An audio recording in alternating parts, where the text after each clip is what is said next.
உங்களுக்கு அடிக்கடி சோர்வாக இருக்கிறதா? தலைவலி வருகிறதா? வாய் எப்போதும் வறண்டு இருக்கிறதா?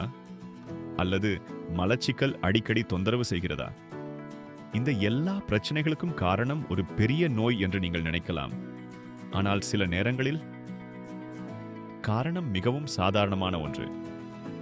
போதுமான தண்ணீர் குடிக்காதது. 60 வயதிற்கு பிறகு நமது உடலில் தாகம் உணரும் திறன் குறையலாம்.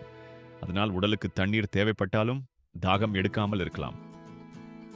இன்றைய இந்த வீடியோவில் உங்கள் உடலுக்கு தண்ணீர் போதவில்லை என்பதை சொல்லும் 10 முக்கிய அறிகுறிகளை பார்க்க போகிறோம். இதில் கடைசி 2 அறிகுறிகளை பலர் வயது காரணமாக நினைத்து அலட்சியம் செய்கிறார்கள். வணக்கம் நண்பர்களே, நமது சேனலுக்கு உங்களை அன்புடன் வரவேற்கிறோம். இந்த சேனலில் 50 வயதுக்கு மேற்பட்டவர்களுக்கான ஆரோக்கியம், உணவு மற்றும் நீண்ட ஆயுள் பற்றிய அறிவியல் அடிப்படையிலான தகவல்களை எளிய தமிழில் பகிர்ந்து வருகிறோம். நினைவில் கொள்ளுங்கள், உடலுக்கு தேவையான தண்ணீரின் அளவு ஒவ்வொருவருக்கும் வேறுபடும். குறிப்பாக இதய நோய், சிறுநீரக நோய் அல்லது கல்லீரல் நோய் இருப்பவர்கள் தண்ணீர் அருந்தும் அளவு குறித்து மருத்துவரின் ஆலோசனையை பின்பற்ற வேண்டும். அறிகுறி 1. காலை எழுந்தவுடனேயே சோர்வாக இருக்கிறதா? சிறிய வேலை செய்ததுமே களைப்பாக இருக்கிறதா? உடலில் நீர்ச்சத்து குறைந்தால் இரத்தத்தின் அளவு குறைந்து இதயம் அதிகமாக வேலை செய்ய வேண்டியிருக்கும். இதனால் சிலருக்கு சோர்வு அதிகமாக உணரப்படலாம். முதலில் ஒரு டம்ளர் தண்ணீர் குடித்து பாருங்கள். ஆனால் சோர்வு தொடர்ந்து இருந்தால் மருத்துவரை அணுகுவது அவசியம். அறிகுறி 2. வாய் அடிக்கடி வறண்டு போகிறதா? உதடுகள் வெடிக்கிறதா? இது உடலில் நீர்ச்சத்து குறைவதற்கான ஆரம்ப அறிகுறிகளில் ஒன்றாக இருக்கலாம். சர்க்கரை கலந்த பானங்களுக்கு பதிலாக சாதாரண தண்ணீர் அல்லது மருத்துவர் அனுமதித்த பானங்களை தேர்வு செய்யுங்கள். அறிகுறி 3. அடிக்கடி தலைவலி. தண்ணீர் குறைவாக இருந்தால் சிலருக்கு தலைவலி ஏற்படலாம். ஆனால் எல்லா தலைவலிக்கும் காரணம் தண்ணீர் குறைபாடே அல்ல. தலைவலி கடுமையாக இருந்தாலோ அடிக்கடி வந்தாலோ மருத்துவரை அணுகுங்கள். அறிகுறி 4. சிறுநீர் அடர் மஞ்சள் நிறத்தில் இருப்பது.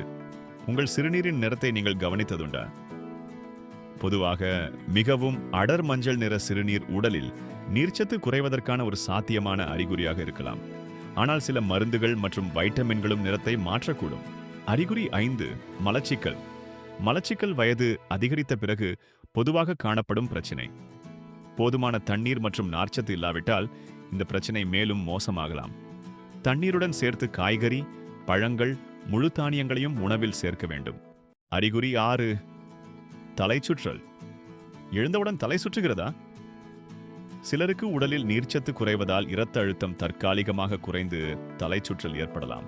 ஆனால் இது இதய பிரச்சனைகள் அல்லது மருந்துகளாலும் ஏற்படக்கூடும். அடிக்கடி ஏற்பட்டால் மருத்துவரிடம் பரிசோதனை செய்யுங்கள். அறிகுறி 7. தோல் உலர்வது. தோல் மிகவும் உலர்ந்து காணப்படுகிறதா? வயது காரணமாக தோல் இயல்பாகவே உலரலாம். ஆனால் போதுமான தண்ணீர் குடிப்பது உடலின் நீர்ச்சத்தை பராமரிக்க உதவும். வெளிப்புற ஈரப்பத கிரீம்களும் உதவக்கூடும். அறிகுறி 8. தசைப்பிடிப்பு. இரவில் கால்களில் தசைப்பிடிப்பு வருகிறதா? இதற்கு பல காரணங்கள் இருக்கலாம். அவற்றில் ஒன்று உடலில் நீர்ச்சத்து அல்லது சில தாதுக்கள் குறைவாக இருப்பதும் ஆகும். அடிக்கடி ஏற்பட்டால் மருத்துவ ஆலோசனை பெறுங்கள். அறிகுறி 9. கவனம் குறைவது மற்றும் குழப்பம். சிறிய விஷயங்களையும் மறக்க ஆரம்பித்து விட்டீர்களா? கவனம் செலுத்த முடியவில்லையா? கடுமையான நீர்ச்சத்து குறைபாடு குறிப்பாக வயதானவர்களில் குழப்பம் மற்றும் கவனக்குறைவை ஏற்படுத்தக்கூடும். திடீரென மனநிலையில் மாற்றம் ஏற்பட்டால் உடனடியாக மருத்துவ உதவி பெற வேண்டும். அறிகுறி 10. தாகம் வராதது. இந்த பட்டியலில் மிகவும் ஆச்சரியமான அறிகுறி இதுதான். 60 வயதிற்கு பிறகு பலருக்கு தாகம் எடுக்கும் உணர்வு குறையலாம். அதனால் தாகம் இல்லை, எனவே தண்ணீர் தேவையில்லை என்று நினைப்பது தவறு. அதற்கு பதிலாக காலை எழுந்ததும், காலை உணவுடன், மதிய உணவுக்கு முன், மாலை, இரவு உணவுக்கு பிறகு மருத்துவர் அனுமதித்த அளவில் என்று ஒரு ஒழுங்கான பழக்கத்தை உருவாக்குங்கள். போனஸ் டிப்: ஒரே நேரத்தில் 1 லிட்டர் தண்ணீர் குடிப்பதை விட நாள் முழுவதும் சிறிய அளவாக அடிக்கடி குடிப்பது பலருக்கு வசதியாக இருக்கும்.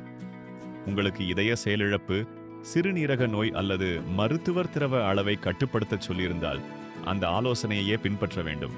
சமரி: உங்கள் உடலுக்கு தண்ணீர் தேவைப்படலாம் என்பதற்கான 10 அறிகுறிகள்.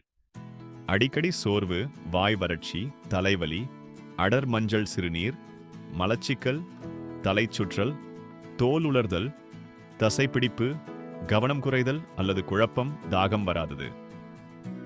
இந்த அறிகுறிகள் தண்ணீர் குறைபாட்டால் மட்டும் ஏற்பட வேண்டிய அவசியமில்லை. அவை வேறு உடல்நல காரணங்களாலும் ஏற்படலாம். எனவே அறிகுறிகள் நீடித்தாலோ கடுமையாக இருந்தாலோ மருத்துவரை அணுகுங்கள். இந்த வீடியோ உங்களுக்கு பயனுள்ளதாக இருந்தால் ஒரு லைக் கொடுங்கள். 60 வயதுக்கு மேல் இருக்கும் உங்கள் பெற்றோர், தாத்தா, பாட்டி அல்லது நண்பர்களுடன் இந்த வீடியோவை பகிருங்கள். மூத்தோர் ஆரோக்கியம் பற்றிய அறிவியல் ஆதாரங்களுடன் கூடிய தகவல்களை தொடர்ந்து பெற நமது சேனலை சப்ஸ்கிரைப் செய்து பெல்லை அழுத்துங்கள். நன்றி. ஆரோக்கியமாக வாழுங்கள். மீண்டும் ஒரு பயனுள்ள வீடியோவில் சந்திப்போம். இந்த வீடியோ கல்வி நோக்கத்திற்காக மட்டுமே. இதில் கூறப்படும் தகவல்கள் பொதுவான ஆரோக்கிய வழிகாட்டுதலாகும். இது தனிப்பட்ட மருத்துவ ஆலோசனை அல்ல. உங்களுக்கு இதய நோய், சிறுநீரக நோய், கல்லீரல் நோய் அல்லது திரவ அளவை கட்டுப்படுத்த வேண்டிய மருத்துவ நிலை இருந்தால் எவ்வளவு தண்ணீர் குடிக்க வேண்டும் என்பது குறித்து உங்கள் மருத்துவரின் ஆலோசனையை பின்பற்றுங்கள்.